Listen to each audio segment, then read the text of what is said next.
I started yesterday, so I got the new fuel filter in, new coil, and I did put the replace the oil, put a new filter in it. So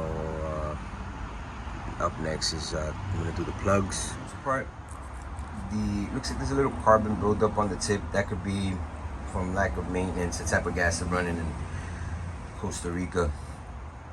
But most importantly is I'm going to show you guys, these are the cables I replaced, a lot thinner, although they are NGKs. They're kind of beat already, kind of really hard, almost, I'm not going to say brittle, but so last but not least, I just have to service the air cleaner.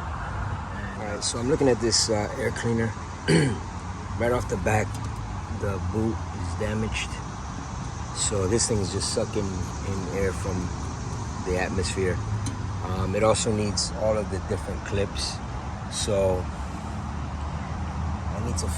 I may just go a different route. Alright, so the new MP filter is on. Put a new hose on there. I'm not sure how I'm supposed to route that. I don't really see any other way to route it, but around the back. Let me see if I get some gaskets, because this gasket here looks a little questionable.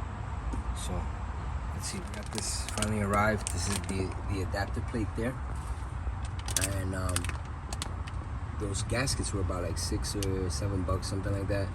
And this whole thing was $15 with the whole plate and new hardware. So, all right, so I got the carb out, so I'm gonna go ahead and clean it while I have it out. All right, so I've gone ahead and cleaned it all out, the inside as well. And as you can see, this gasket was just pretty much gone. It came right, it crumbled out. Plate on, so it's all cleaned up. Put the plate on.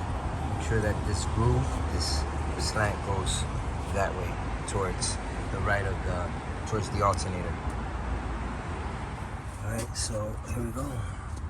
Got the choke cable back in. It's all bolted up, new gaskets, base plate.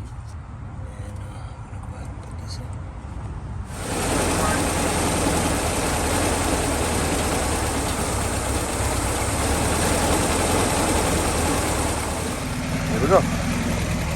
Running. She's still cold, but